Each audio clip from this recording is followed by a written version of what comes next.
Away from that, promoting trade and investment that will benefit the Nigerian economy, as well as address issues affecting ease of doing business, dealing with regulators and foreign exchange, was the crux of a dialogue between European Union and members of European Union Chamber Nigeria held in Lagos. Development is about, private sector, is about developing the economy. When I say private sector, it's not only to attract or help European Union companies, but also to create good conditions also for the Nigerian private sector to be able to contribute to the development of the country. And that's the news for now. Good Morning Nigeria continues with Kingsley and Jume right after this break. The ever-busy ancient city of Onitsha is a commercial hub with millions of commuters seamlessly linking other states daily for business, leisure, and other purposes. To upscale its road network, the construction of a 1.6-kilometer-long second Niger Bridge, including a 10.3-kilometer highway furnished with other infrastructure, has been in motion by the federal government. This project will ease congestion on the existing 56-year-old Onitsha Bridge and boost the economic capacity of the state as it easily connects to other parts of the country. The completion of the world-class second Niger Bridge Onitsha will be one of the many proud moments of the state, its people, Nigerians, and foreign investors. Onitsha, which hosts the largest market in Africa, is geared up to boast of an impressive road network. Once again, these moments are made alive by the federal government, and it is deserving of all the applause.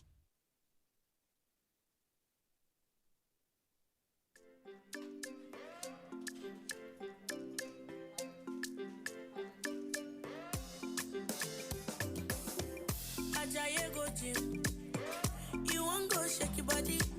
Instead, they make it calm down. Eat the farm, say it's happy. You want to grow 6 packs in a day. I beg you not to pass your power. You want to show yourself, oh.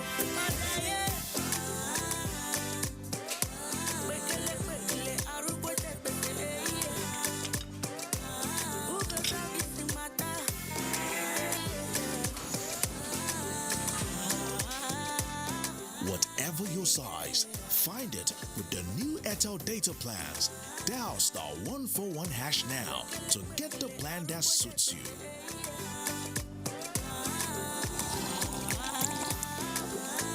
Airtel, the smartphone network.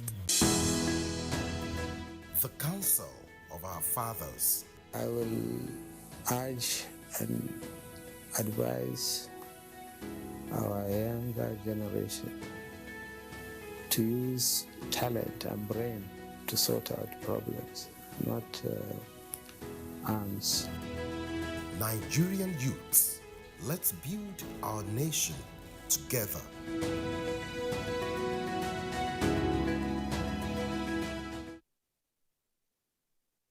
See, nurse, she's saying she feels unwell, despite my efforts to practice good hygiene. Mom says wash your hands to keep the germs away. Washing hands is good, but surfaces can also have germs, and you shouldn't use just anything for cleaning them. Use Jik. Jik's formula has been scientifically proven to stay active for longer, giving you whitening and germ kill protection on a variety of surfaces. Disinfect to protect, just Jik it. Endorsed by National Association of Nigerian Nurses and Midwives. Contemporary times require practical skills to remain competitive and relevant in your organization. Therefore, take advantage of NTA TV College Short Proficiency courses to sharpen your professional skills. Computer Appreciation for Media Practitioners. Date 21st February to 28th February 2022. 1 week. English Grammar and Pronunciation for Broadcasters. Date 1st March to 25th March. 4 weeks. Administrative Principles, Processes and Practices. Date 11th March to 31st March 2022. 4 weeks. Modern Trends in Broadcast Media Marketing. Date 14th March to 13th April 2022. 4 weeks. Basic Broadcast Accounting and Auditing. Date 4th April to 19th April 2022. 2 weeks. The course fee for the 1 week course is 100,000 naira per participant. The fee for the 2 week course is 150,000 naira, while the course fee for the 4 week course is 180,000 naira only, accommodation inclusive. The venue for all courses is the serene and secure environment of NTA TV College, near Old Government House, Rayfield, Jos. For more inquiries, please call 0803-314-4383 or 0806-980-9807. NTA TV College, training you to be the best you want to be. The counsel of our fathers. I believe we have fought one civil war too many in this country. So those who experience it will run away from it. Nigerian youths, let's build our nation together.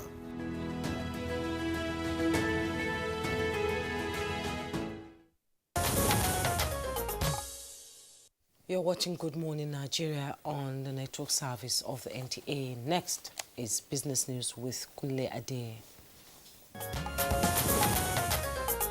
The quest by the Central Bank of Nigeria to address the issue of inadequate foreign exchange in the economy has compelled the Apex Bank to come up with an initiative, R200, that will trigger the non-export with a 200 billion forex income target in the next 3 to 5 years. The Central Bank of Nigeria will collaborate with money deposit banks to fund the construction of dedicated non-oil export.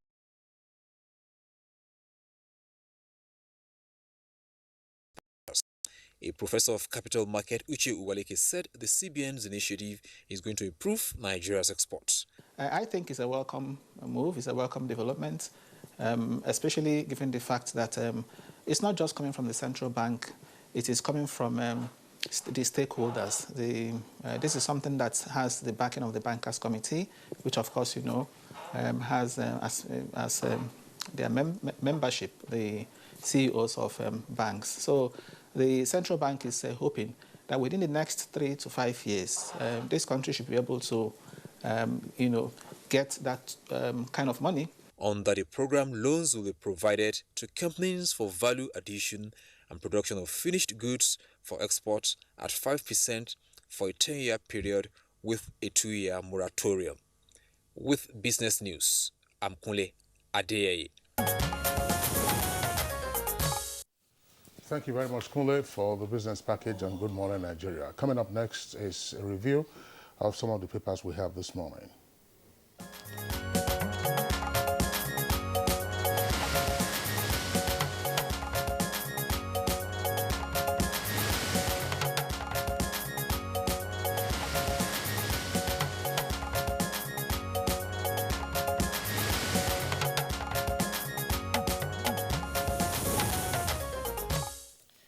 And our newspaper reviewer, Bayo Toby, is in the studio. Good morning, Bayo. Thank you, Jumai. Good morning. Good morning, Kinsley. Right, Bayo. Good morning, Nigeria. Thank you. Jumai, let's begin with the Nation newspaper this morning. And above the masthead, we have Sheikh Gumi's Kano residence burnt, with rider female secondary school affected. PDP, APC share FCT councils equally. With the rider, PDP chair, are you excited? You find details on page 7. AGF to CCT chair, Ntalive, submit yourself for probe. That's on page 5. Tinubu meets with monarchs in Ogun State. You find details on page 6. And just below the masthead, we have CBN forecloses forex rebate for raw produce exporters. CBN forecloses forex rebate for raw produce exporters. You find details on page 6. Senators, reps protest proposed exclusion from APC convention. That's details on page 6 too. And Northern governors mourn Sardaunia's grandson. You find details on page 8. Masari raises panel. Details also on page 8. And the headlines we have in the Nation newspaper: NSAS, federal government renews battle with Twitter. NSAS, federal government renews battle with Twitter. With Rider, micro-blogging agency accused of double standards in Canada's truckers' protest. And the bottom plate of the Nation newspaper: ASU keeps students, government in suspense. Details on page 6. Bauchi, Adamawa tackle shortage of teachers. You find that on page 9. Kinsley? Okay, let's take a look at the window page of the Leadership newspaper. Now, above the nameplates, 2 headlines. No end to fuel scarcity as Nupeng mobilizes for nationwide strike. Troops and police kill scores of bandits, rescue 20 kidnapped victims in Niger. And then below the nameplate, COVID raises 100 billion naira to combat insecurity. APC and PDP split FCT council chairmanship seats. Northern governors mourn Dan Baba, and death toll in Lagos building collapse rises to 5. Delta shuts school over death of 19-month pupil. The lead story says, with a kicker convention, APC in dilemma over governor's plot to impose chairman. 3 riders, governors settled for Sani Musa as national chairman. Will resist any attempt to hijack party, Youth Forum tells governors. Party stakeholders, right President Muhammadu Buhari, urge president to single-handedly pick party chairman. Those are the headlines from the leadership. Thank you, Yeah. Kingsley. Let's start with the results come from the local area council elections. The result of the area council election in the Federal Capital Territory is split between the All Progressive Congress that won 3 seats, as well as the People's Democratic Party that won the other 3. The All Progressive Congress won at Abuja, Gwagwalada, and Kwali area councils, while the PDP won at Amak, Buhari, and Kuje area councils. However, in the Abuja area council, although the All Progressive Congress was announced as the winner, the candidate could not be named because it is sub judice as the case is pending at the Supreme Court. Meanwhile, in the political landscape, the executive director of the Transition Committee for the governor-elect of Anambra State has called for applications from those who want to serve in Professor Charles Soludo's administration. Such potentials political appointees are to apply through an application portal. Anambra State Human Resources that will become an Anambra State Human Resources data bundle. During his campaign, the governor-elect had said that he promised to give opportunity to residents with requisite competencies and capability, opportunity to serve in his administration. So this time around now, you apply to serve as a political appointee. On the front for war against terrorism, troops and police have rescued 20 abductees in a war with terror bandits in Niger State, especially Magama local government area. Scores of bandits are reported to have been neutralized. But in Ogun State, a mob of youths at Ojauda in Ogun State have set 2 men that were caught with fresh human heads ablaze. The youths were reported to have caught the 2 men with the decapitated head, and the police arrested the duo. But an hour later, the youths forcefully entered the police cell, dragged the 2 suspects into open space in front of the police station, and set them on fire. The Ogun State Police Command has warned against jungle justice. In another development, a husband and wife were also arrested at Leme, and this is a community in Abeokuta South local government area. They were in possession of fresh human parts. A neighbor informed the community head of offensive odor emanating from the room of the couple. The DPO, upon leading men to investigate, were able to find a bowl where they found fresh human parts. The couple informed the police that a man whose name they gave from Adata gave them the parts. They are looking for that man. Meanwhile, the Sun has written an editorial and is categorical. Threat by Academic Staff Union of Nigeria University to embark on another strike is unfortunate and unwelcomed. The paper says that various branches of the union declared work-free days ago as a means of mobilizing their personnel for a justification for another strike. The newspaper is saying that ASU has been having altercations with government before 2009. A major issue surround welfare of academics suspended its planned strike when government paid 30 billion out of the 220 billion it demanded, and also 22.1 billion was also paid as an academic allowance. It says there is a trust deficit between ASU and government, and this leads to threat of strikes. The last strike in 2020 lasted 9 months, causing untold hardship to students and parents. The Sun says that we wouldn't want another round of strike this period. During the long strike 2020, frustrated students joined criminal gangs during the NSAS protests, and that caused havoc. Well, we'll see how that goes. I think ASU, the National Executive Committee, is coming up with a decision later today on what they will be doing. Well, to me, the most touching story that we have on the front pages of the papers today, and the story has been trending since the weekend, has to do with the death of, one account says 18-month-old boy, another account says 19-month-old boy, who was beaten and eventually died from the strokes of cane. The boy received from both the owner of the school and the son of the owner of the school. Now, the name of the school is Arise and Shine. It is based in Asaba, Delta State. Now, what was the offense of the 1.5-year-old boy? That he was playing with water and then got wet.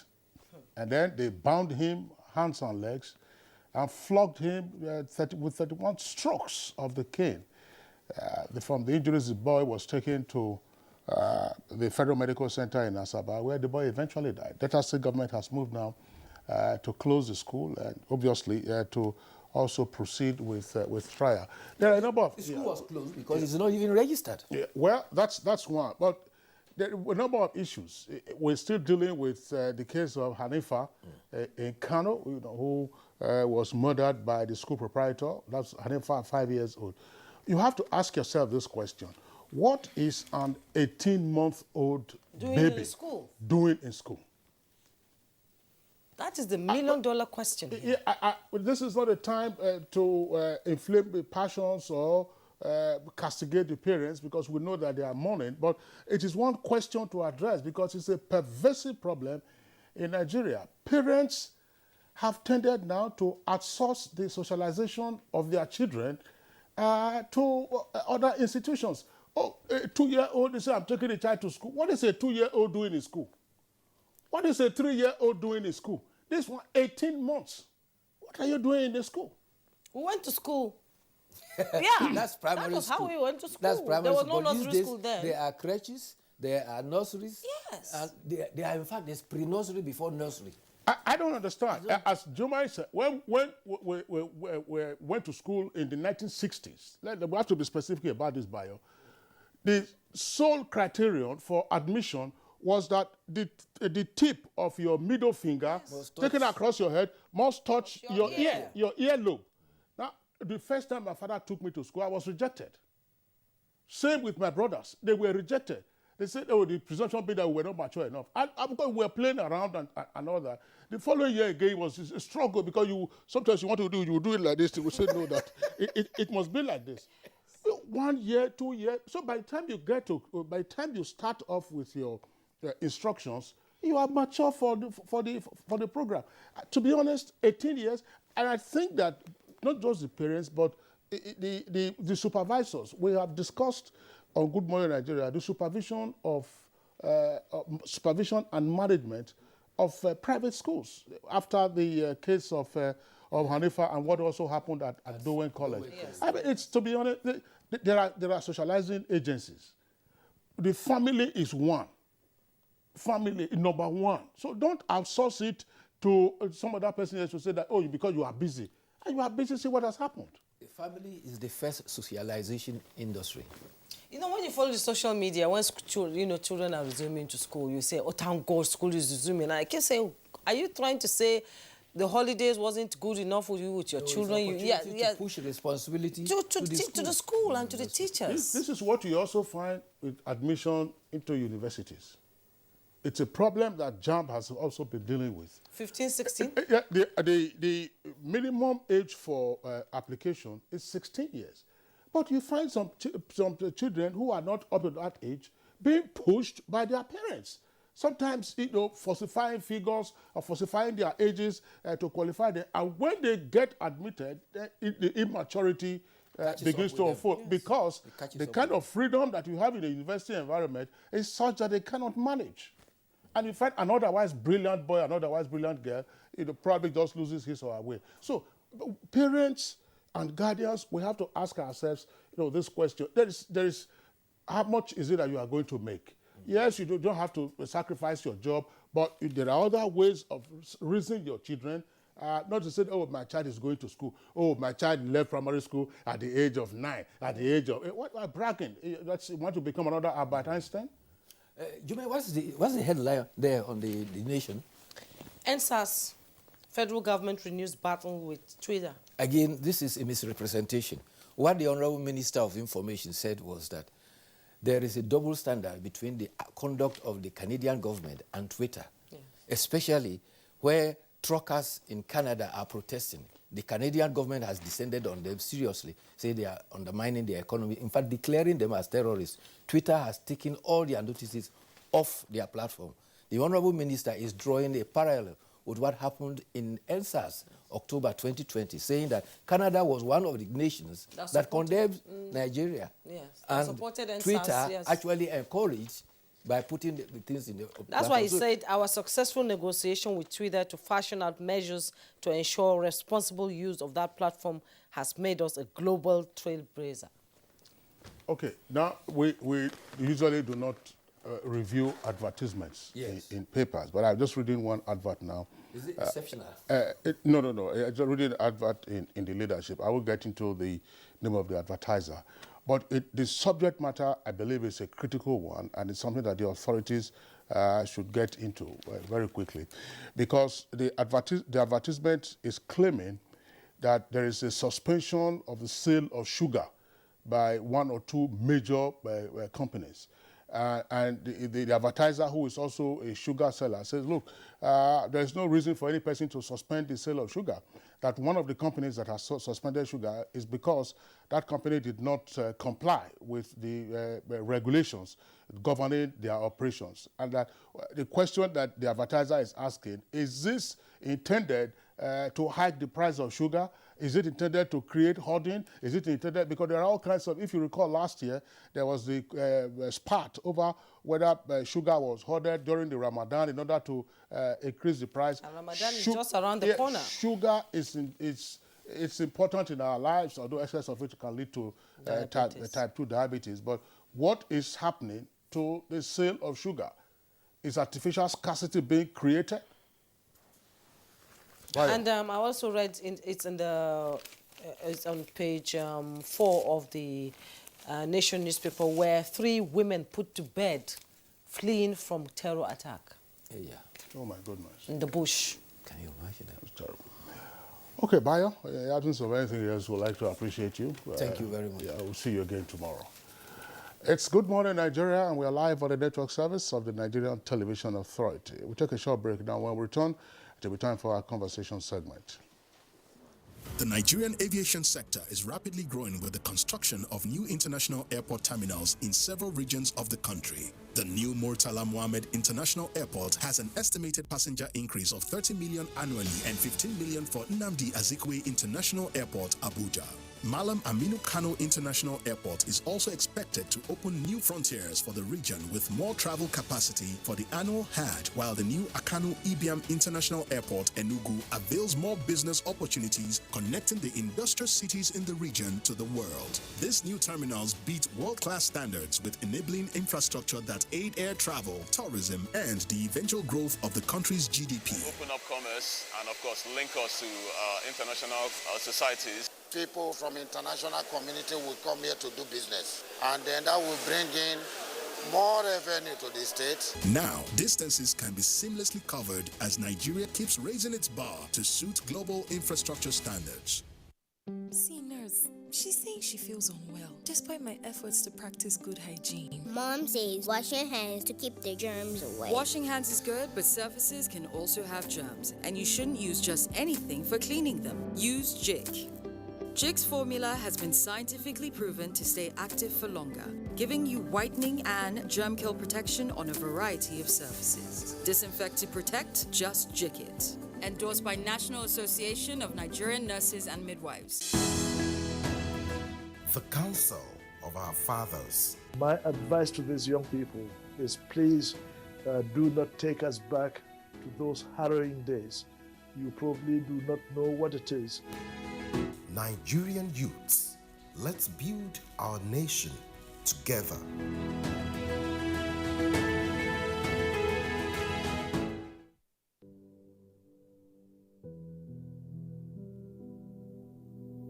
Well, the housing solution we have developed is a multifaceted one.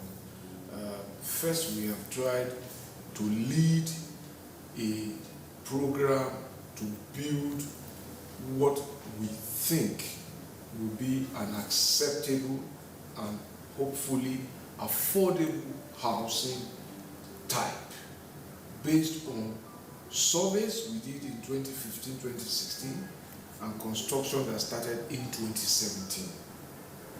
And that's going on in 34 states as the National Housing Program.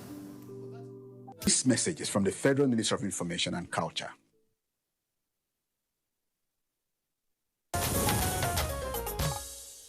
This is Good Morning Nigeria, and as a prompt for our conversation on constitutional amendment, here's our correspondent Oyeyemi Ajayi with a background report.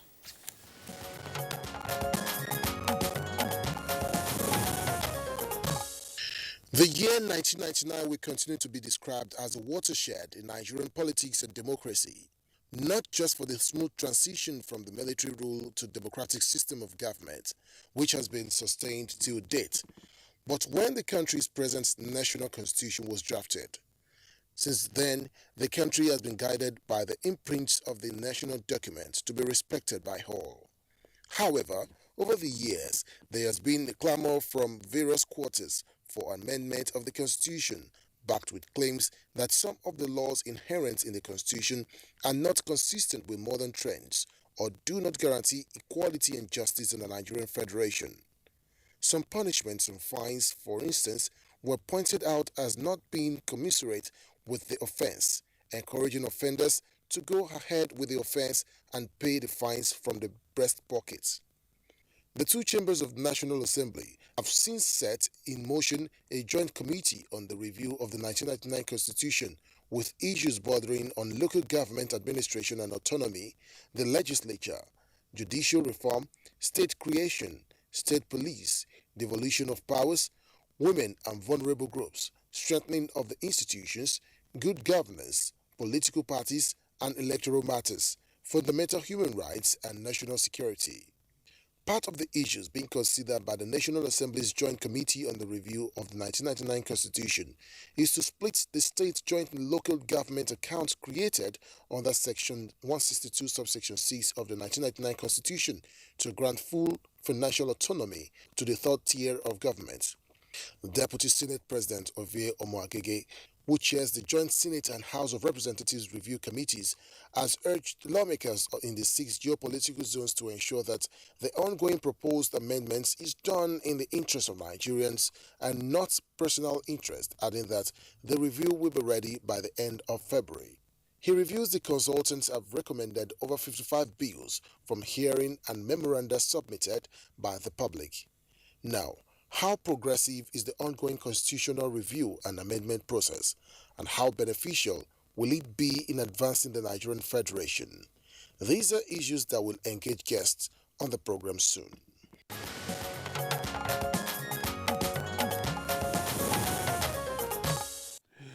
All right, joining us to discuss this topic and from our Jos Network Center is Professor Dakas C.J. Dakas, Senior Advocate of Nigeria and a consultant to the National Assembly Constitution Review Committee, is also a former Attorney General and Commissioner for Justice in Plateau State. Professor Dakas, it's our delight to have you on Good Morning Nigeria.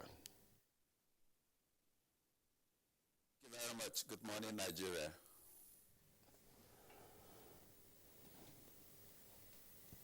All right, Prof, walk us through the efforts so far undertaken at making the fifth alteration to the 1999 Constitution.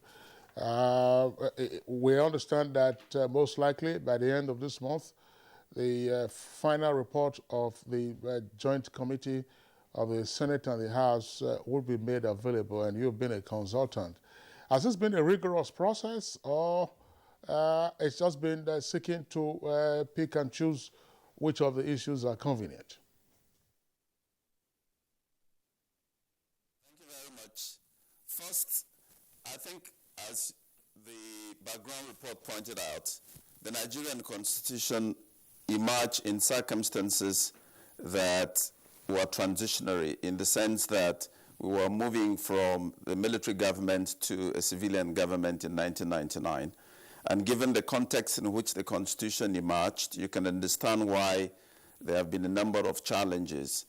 Quite a number of Nigerians have expressed the view that the Nigerian Constitution, in spite of the fact that it proclaims to have been made by we the people, is actually not made by the Nigerian people in a manner in which there was genuine engagement with the Nigerians in terms of what they wanted. And that's where you'll find a great deal of debate about the subject of devolution and a whole range of issues.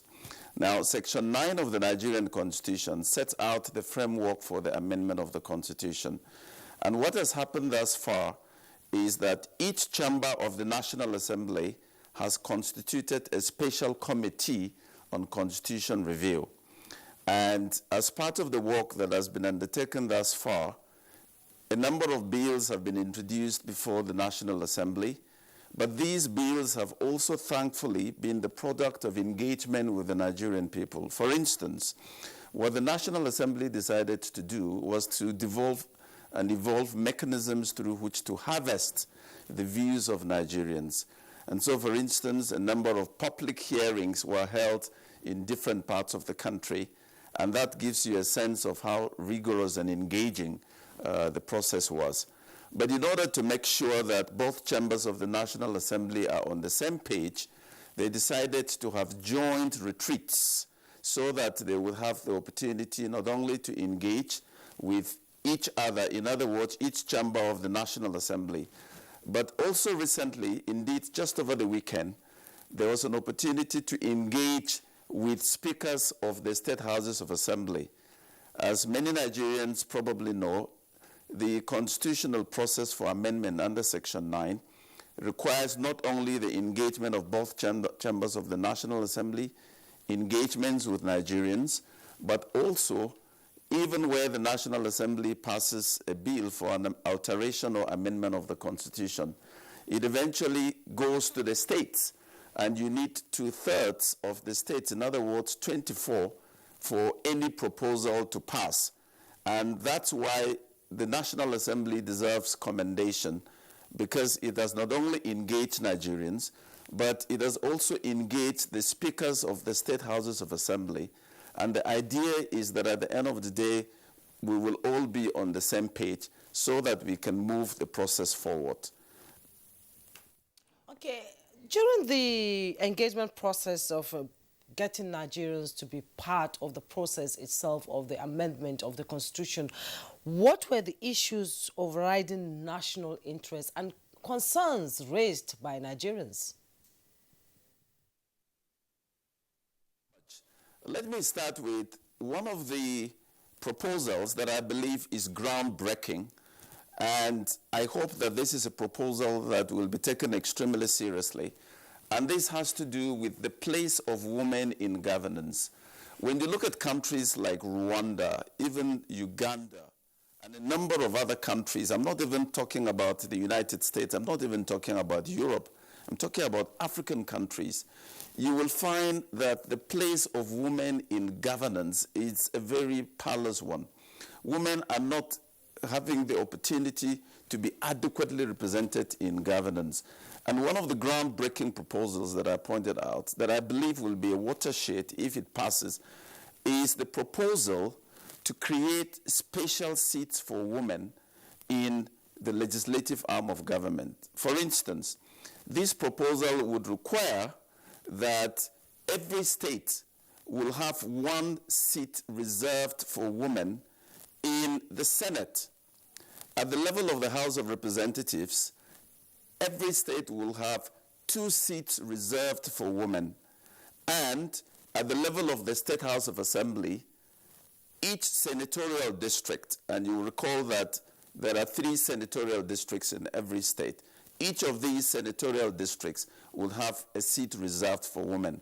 Now, what is interesting is that at the moment, when you take the composition of the Nigerian Senate, each state has 3 senators.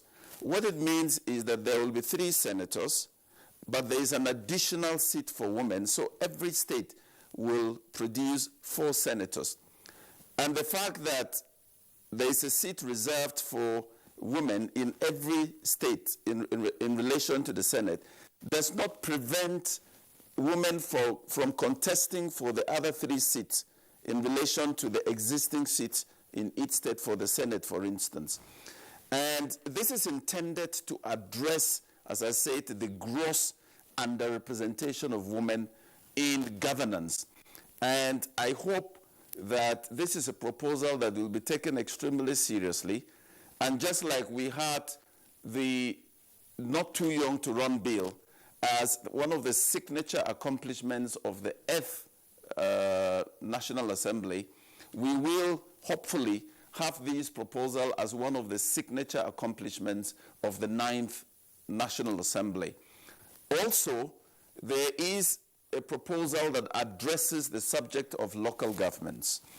If you look at the state of our local governments, this is the level of governance that is closest to the people. Unfortunately, you find that to a large extent, many of these local governments are not able to perform their functions effectively. And part of the challenge is because of what is called the State Joint Local Government Account. In quite a number of states, it's not in every state, but in quite a number of states, you find undue interference not only in the operations of the local governments, but in terms of their funding.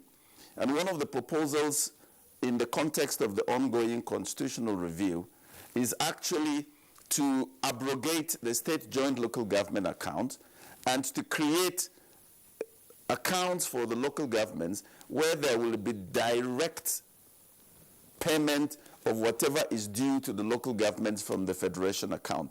But I would hope that within this framework is also an accountability mechanism so that the money that goes directly to the local governments does not also end up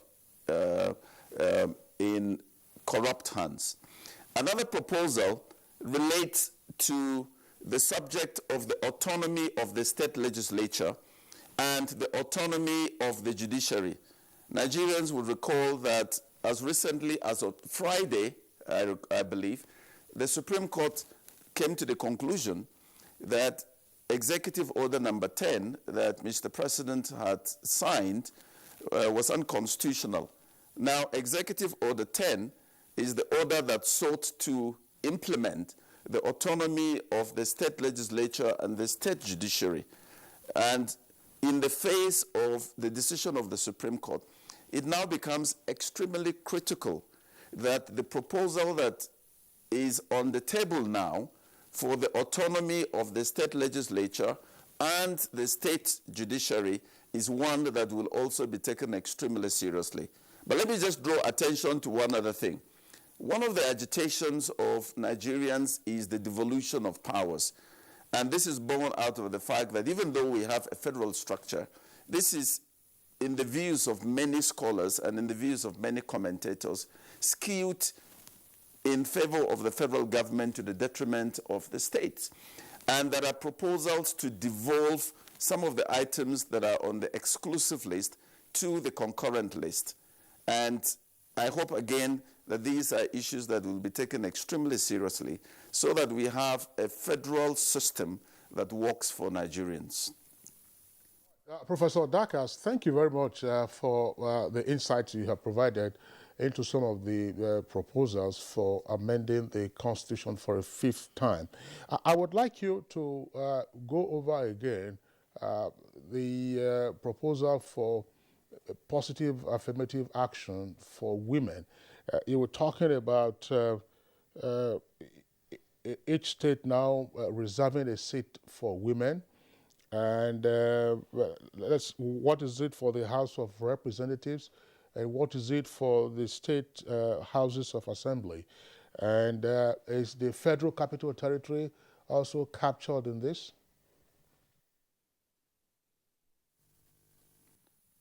Yes. As I said earlier, at the moment, there's an equality of states when it comes to the Senate.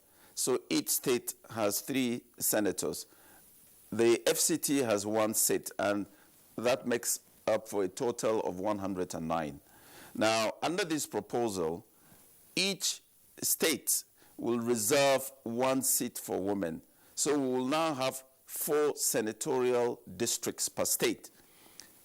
And only women will be eligible to contest for the 1 seat that has been reserved for women in respect of the Senate. But it will not prevent women from contesting for any of the 3 seats.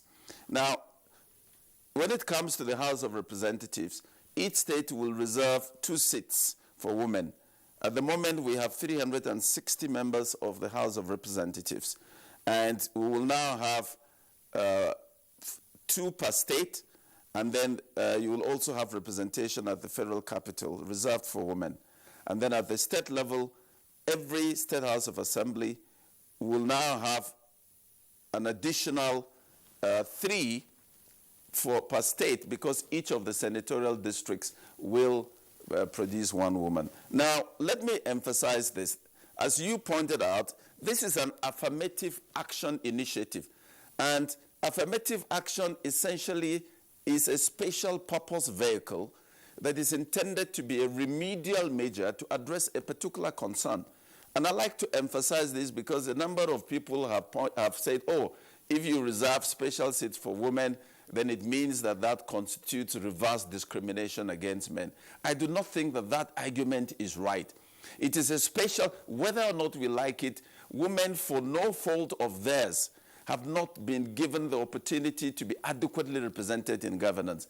Sometimes when you look at the plight of Nigerian women, it is as though the fact of being a woman inscribes a disability on your forehead. And I think that we need to address that challenge. And it is certainly, in my respectful view, not fair for people to then say that that constitutes reverse discrimination. Even in international human rights instruments, if you look at the United Nations Convention that addresses discrimination against women, you will find that there is an affirmative action clause. So this is a global best practice, that when you have a specific challenge, then you need a special purpose vehicle as a remedial measure to address that challenge. There are also a number of commentators that have raised opposition to this proposal, and they predicate their opposition on the cost of governance. Now, the cost of governance certainly is a major challenge that we need to address. But you need to situate this in a broader context that looks at the ultimate objective that is sought to be achieved. We need to have the voices of women on the table. When you look at the statistics as it regards Nigeria's census, there is almost an equal number of Nigerians, male and female. And when you have a system where you are essentially tying the hands of about half of your population, and you are not giving that half the opportunity to contribute its own quota to the development of the country, then I do not see how that country can make progress. And so I would like Nigerians to look at these in a broader context and look at it as a special remedial measure so that we're able to have the voices of Nigerian women and their contributions on the table and consistent with global best practice to then engender and institutionalize this regime of affirmative action in order to move the agenda forward. And I think that this is the context within which this needs to be appreciated. Professor Dakas, thanks. So let's look at the cost implication argument of this proposal. If you have an extra Senate seat for women, that would mean that the Senate, you will have at least 144 members. And if you have another extra seat for women in the FCT, you will then have 145 senators. Now, for the House of Representatives, if it is 2 per state, that means you have 72 additional members in the House of Reps. That would be 432. And if you added 1 extra in the Federal Capital Territory, that will give you 433. Now, at a time that Nigerians are talking about the high cost of governance, the larger objective of seeking to have a place for women participate in governance would appear to be trumped. I'm sure you know that every day it's an issue as to how the National Assembly is funded, as to how the cost of maintaining 1 senator in this country is a huge leakage on our public wallets, along, of course, with the House of Reps. And there are many more things that you could use resources for rather than ballooning the number. Plus, the pre-existing argument, Prof, to which I would like you to respond to, which has come up from time to time, that why don't you even reduce the size of the 2 chambers or alternatively have a unicameral legislature?